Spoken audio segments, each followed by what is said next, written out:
future of the industry will be a great deal more change than we've seen in this year. The ongoing decline in traditional office products driven by the digitisation of the office. We'll see more M&A, we'll see more channel change, and I think it's very exciting, very interesting. The most important thing I think we need to be able to do as an industry is be able to adapt to those changes. I think we've got to diversify in terms of what we sell. I think we've got to look and understand how a customer buys, not only now but in the future, and really think quickly about how we plan the developments of our businesses and as an industry together to meet those needs. I think we've got an array of opportunities within the office products market for the future. Adjacent product categories where there's £5 billion respective markets in both facility supplies and technology. And I think the threats really come from the major online players who are coming and taking the space. We're going to see a huge amount of consolidation, and that provides both opportunities and threats. I think the big threat is doing nothing. So I think those that operate within this space that don't adopt change over the next year or two will probably see the most challenges.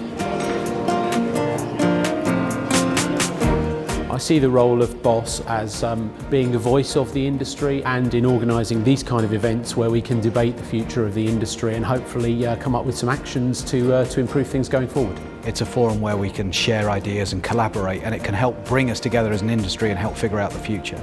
I think the BOSS Federation should help support, lead and communicate that need for change. I think as an independent body, it can justify calling to action all elements of the industry so that we can work together for the benefit of all of us in the future.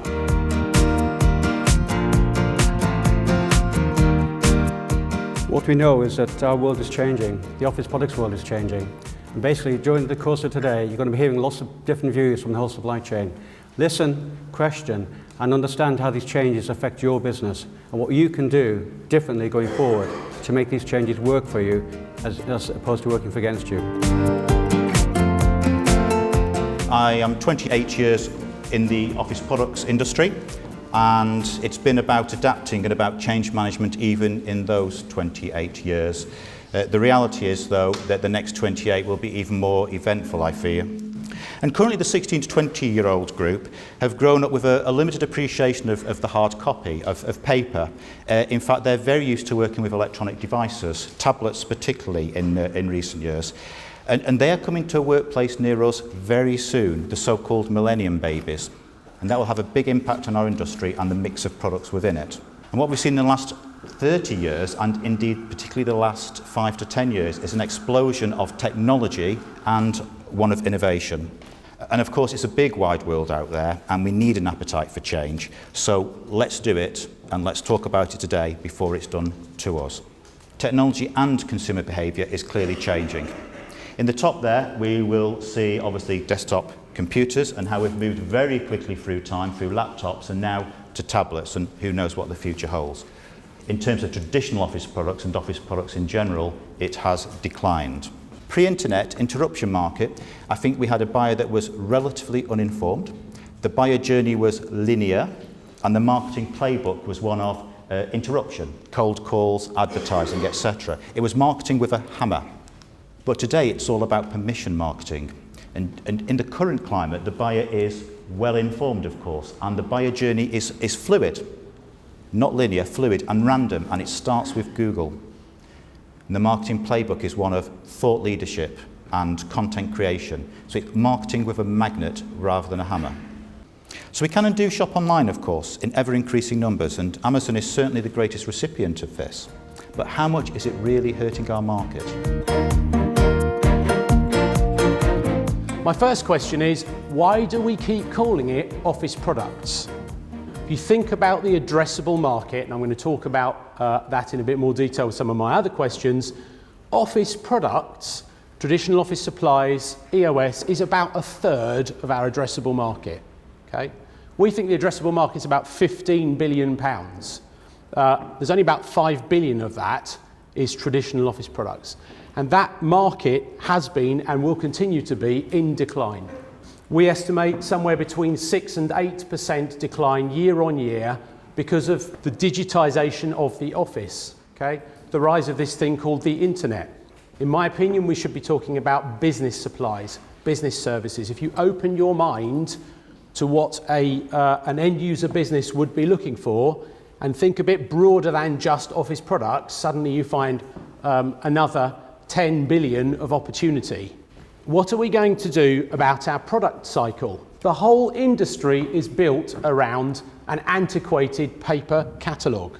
The more we go towards technology, the more those products are going to turn faster. What is the future of paper catalogues? There's another good question. Will people continue to order products from a paper catalogue? Should we go towards the kind of IKEA idea where it becomes more of a lifestyle book? It shows the products in situ, but actually people are going to go and order those products off the web. What are you doing about technology? Have any of you seen the Surface Pro, the new Surface Pro 3, the tablet? Personally, I think it's a bit of a last roll of the dice for Microsoft in terms of tablets, but I think it's a real game changer. For the first time, you can actually get a device that will do all of the tablet stuff, but actually a lot of the business stuff at the same time. That is going to further accelerate the decline in traditional office products, right? Because it's a filing cabinet, and it's a notepad, and actually it's a phone. But if you think about the number of products that would be replaced by these tablets, it is enormous. There are other people selling tablets in the marketplace, but going forward, we need to have a much bigger share of that market. We think there's about 5 billion quid there in the addressable market. So, dealers, we need to be a lot more serious about that. How much do you know about latex, or cleaning products, or coffee? Okay, another £5 billion opportunity. That market that we see, and we talk about FM or FS, it doesn't really exist, right? If you're a janitorial reseller, you're in cleaning products. If you're in industrial supplies, you're in industrial supplies. But the Jan Sang guys don't talk about FS in the same way as we do. We're the only ones that talk about that. Nevertheless, there is a £5 billion opportunity out there. If you haven't got the specialised salespeople that you need to sell that product, you need to think about that as well. How are you going to do what you've always done with more competition and lower margins? If those traditional office products are in long-term decline because of the digitisation of the office, and there's far more competition now, you're only 2 clicks away from the lowest price for anything now on Google, how are we going to carry on doing what we've always done? Much more specialisation, deduplication of cost and effort. What are we doing about the web? If you don't have an internet presence, a good internet presence, what's the future? That catalogue selling thing that we've been relying on for so long, how long will that continue? Do you know who your competitors will be tomorrow? What are we going to do about our antiquated pricing models? How sustainable is that model where you go in and you offer cost less 40 or cost less 50 on a core basket of 200 or 300 products and you make 80% margin on the rest? It's not sustainable, right? I'll tell you why it's not sustainable. 2 reasons. One is long-term decline on those products anyway. And the second reason is that most of the procurement guys now have woken up to that. And actually what they're doing is reducing that basket. But I do think that we really need to think seriously about the way in which we're doing business. And we can't just sit there and continue to say stationery and office products have a future. We need to think about how we're going to treat that differently. I'd like to take a little look today at the changing world around us and some of the macro trends that we see, and then go on to say, what are the things we should be looking at and what we should be doing in the future? Well, even the big 4 social media companies are about to be overtaken by the big 4 message application. And increasingly we hear more and more talk about robotics. Here's an example of a US Army funded project through Boston Dynamics. That company, along with around 5 or 6 others, were acquired by Google in 2013. Google themselves have been experimenting, for example, with the chauffeur car. It's now been on Californian freeways for the last several years, doing hundreds of thousands of miles, with only 2 reported accidents. People like Gartner tell us we're about to embark on the most disruptive period in our history, as smart machines become the norm over the next 10 to 15 years. Gartner, for example, have said that if you look to 2025, 1 in 3 of today's jobs will be done by a smart machine. And before you all think, well, that will mean some low-level jobs, some manual factory type jobs. They've gone, they've been done. Those jobs have already being done by robots in many, many cases. We're increasingly talking about middle skill level jobs. We have to be careful about a couple of traps that we might easily fall into.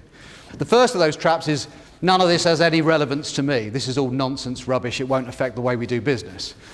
Just shortly after Microsoft and Apple were both founded, the chairman of Digital Equipment said exactly this, that there was no place for a PC or a computer in the home.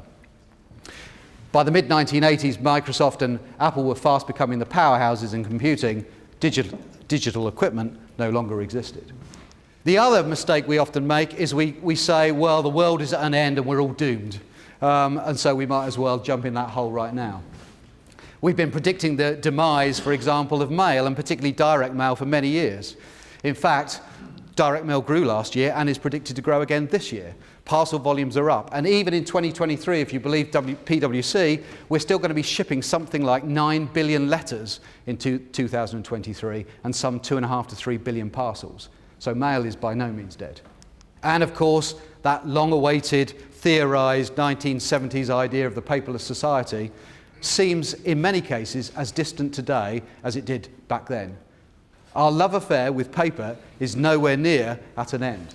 There are 4 P's in marketing, and we need to concentrate on thinking about good marketing generally, marketing 101.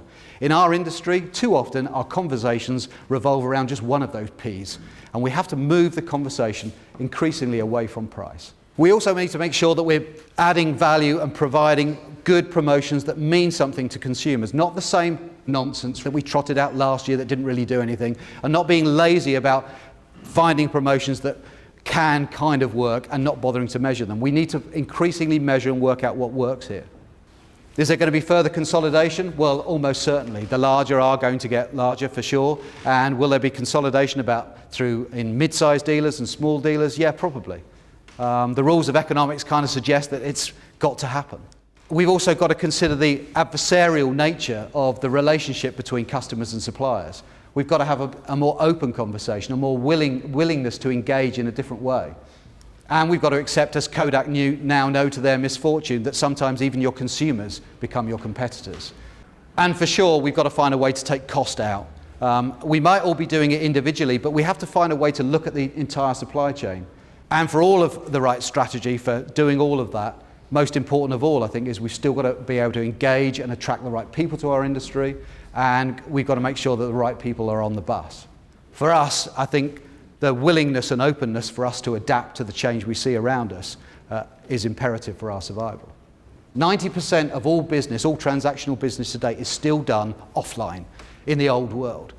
So whilst there is a trend and things are changing, we have to remember not to get caught up in all of that hype and make sure that good marketing and product innovation and listening to customers and listening to consumers is as relevant as it has ever been. Michael asked us if we'd come and do a little bit of a spiel about how online and Amazon in particular is impacting us. Mark is the expert on web trading, so Mark's kindly going to talk about it. I'm going to talk a bit about really, I suppose, give a bit of a sort of different perception to how we've been impacted by the online business, and particularly focusing on the stationery side. A bit about the online customer and a bit about loyalty, which are so key for us at Tesco. So this is what I think is one of our points of difference, because our direct range, what sells in direct, is very different to what sells in store. So our top 10 in direct is things like filing cabinets, the higher priced ASP lines like whiteboards, the big multi-packs. Whereas in stores, it is still the pens and things of this world. So we have a very different top 10 online to the top 10 on store.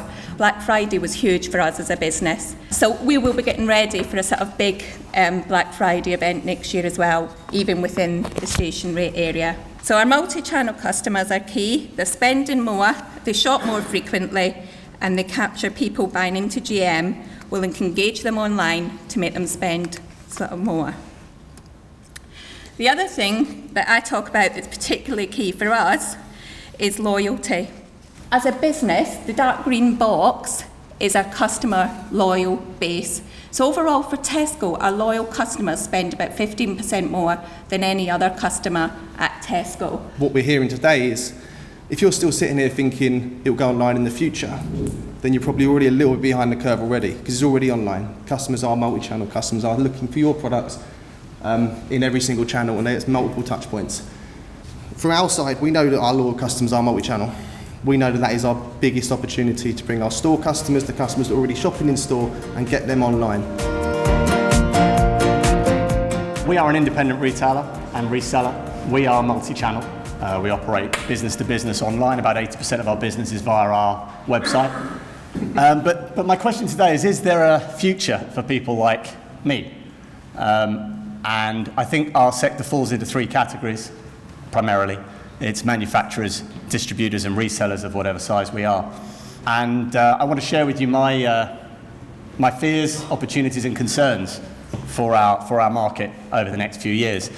If we look at the past, we were pretty good as an industry in terms of game changers. And I'm thinking of things like, the big bold moves that were done in the past, the likes of hub and spoke distribution, being bold enough to spend serious amounts of money on warehousing that works. And I think if that hadn't happened those years ago, people like me wouldn't be in business today because we wouldn't be able to make it sustainable. We do a lot of talk in this industry and we don't do a lot of action. Get me data.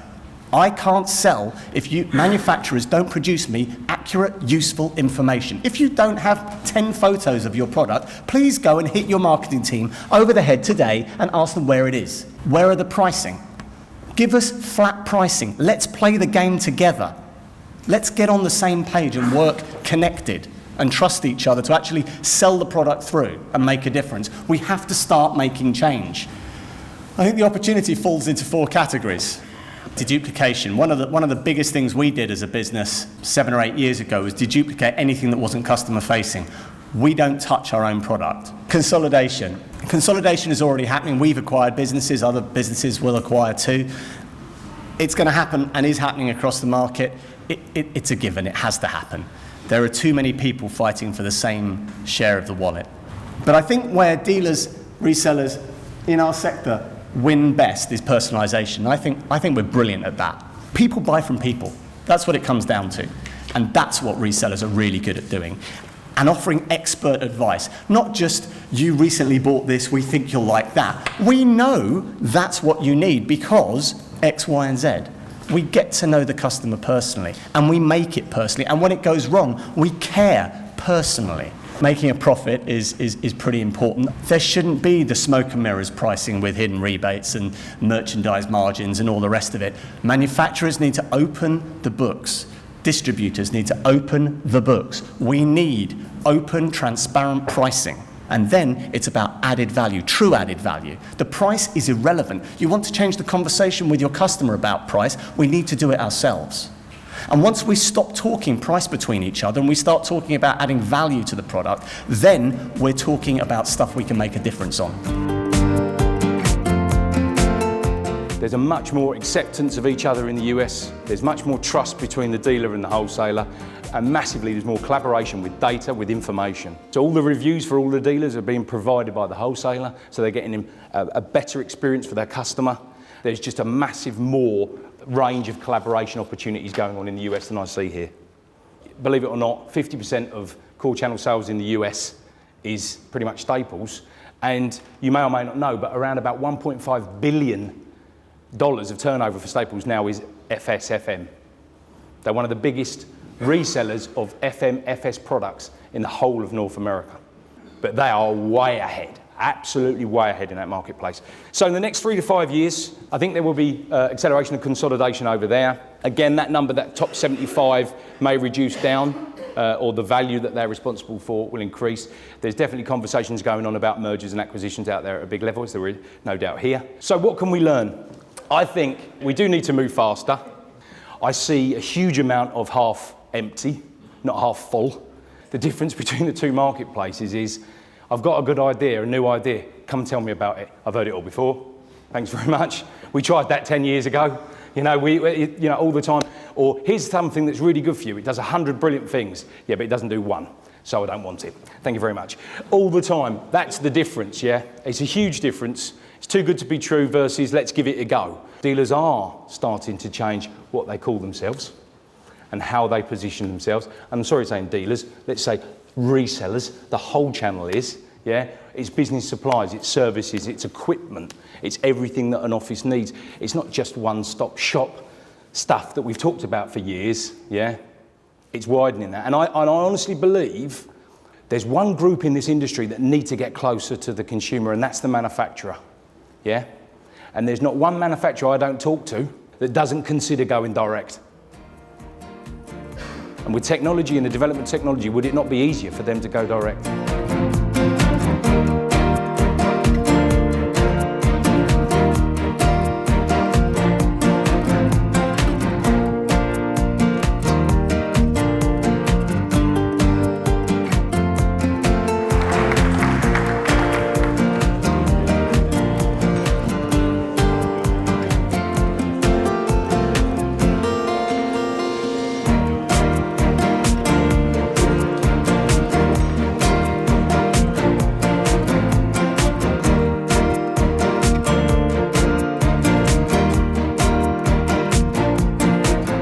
The reason why I'm talking about something different today than I normally do is because Michael's asked me to talk about my views on the traditional mid-size office products dealer, something that maybe 24 to 48 months ago I knew very little about.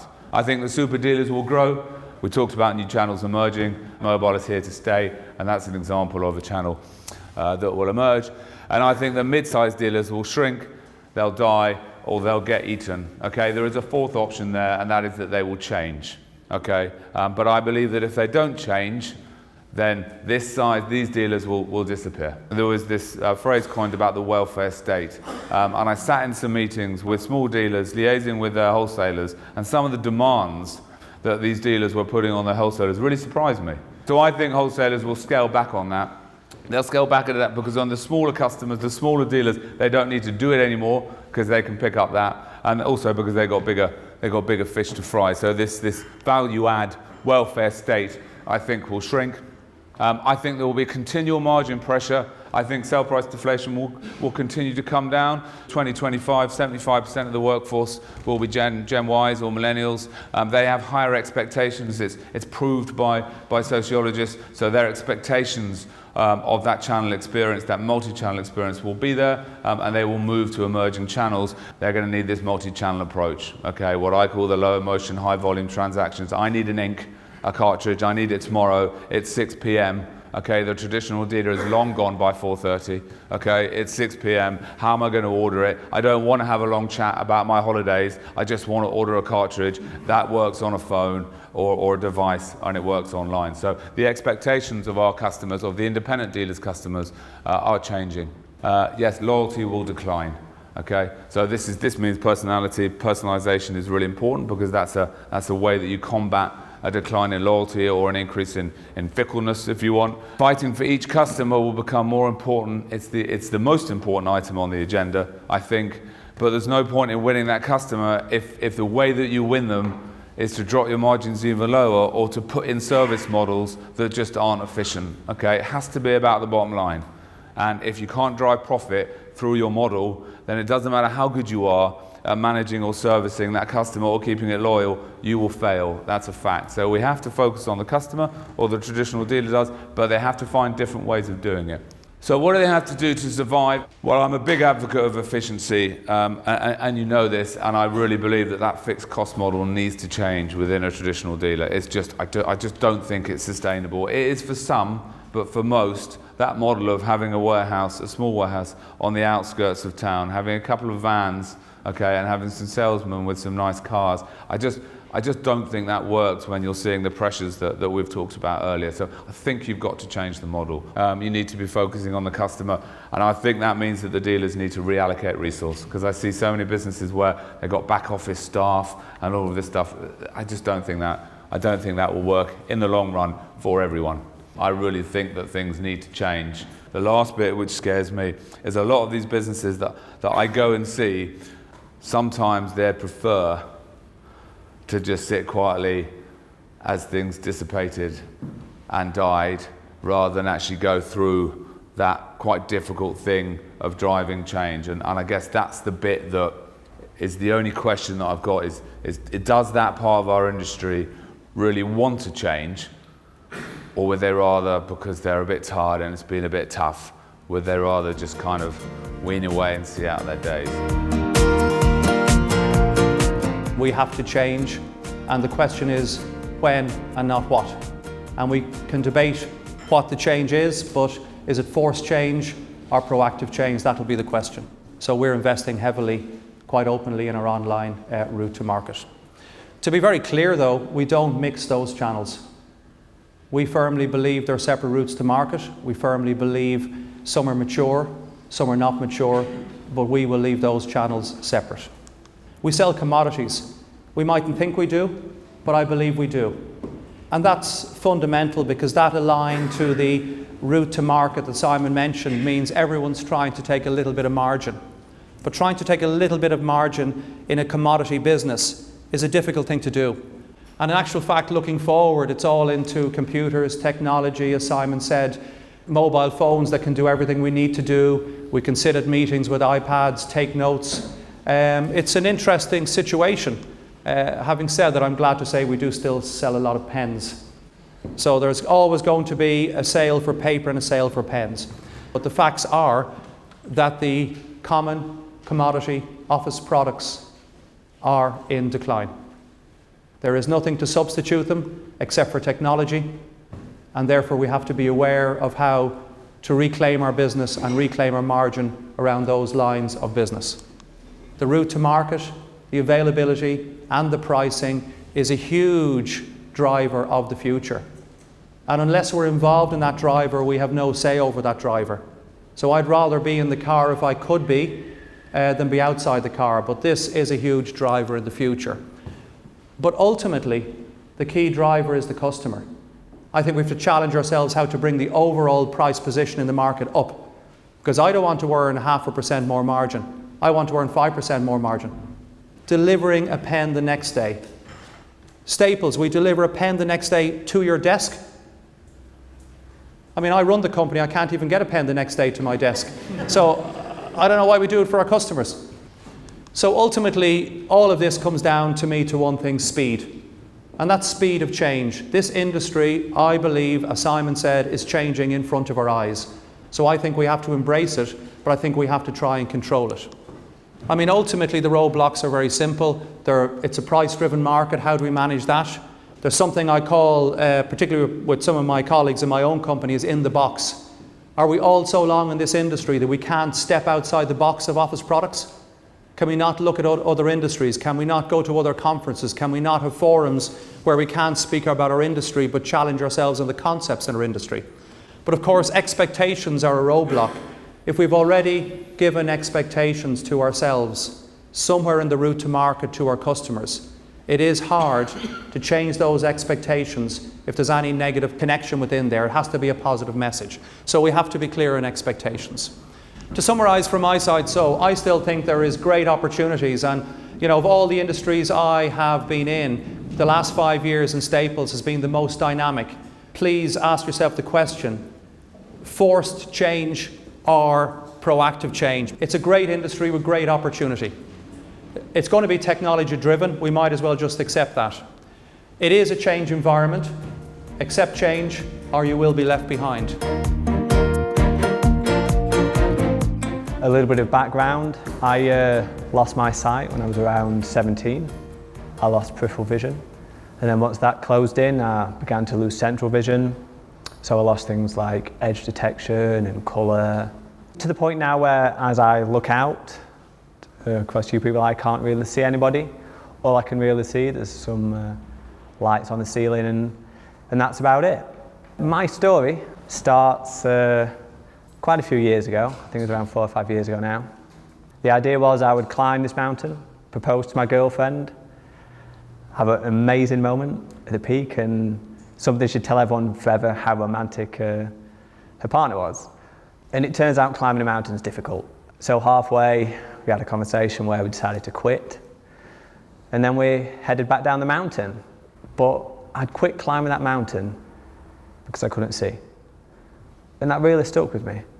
You know, back before I started this running, I pigeonholed myself. You know, I quit climbing that mountain just because it was tough because I was blind.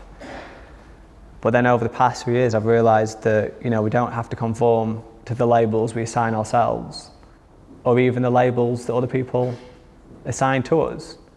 We can always push the boundaries and discover great new things and really push the limits. You should never really stress about something that in a year's time you won't even remember. You know, should I worry that I'm stuck in traffic? Am I going to remember this in a year's time? If the answer to that question is no, let's not even worry about it. Let's just move forward, try not to get too stressed. And I think we can often get caught up with sort of negative thoughts, which can often, you know, cause more stress. And it's the concentrating on the negative which can be so damaging. A great example is, I was saying, you know, when I ran into things like traffic lights and lampposts, if I concentrated on the mistakes, I'd never go back out. But I need to concentrate on the 20 million steps that went right rather than the 12 that went wrong. And often in life we concentrate too much on those negatives, get too stressed out. So on any given day when you're worrying about one little thing, why don't you think about the 10 things that have gone right so far that day and maybe should be a bit more positive.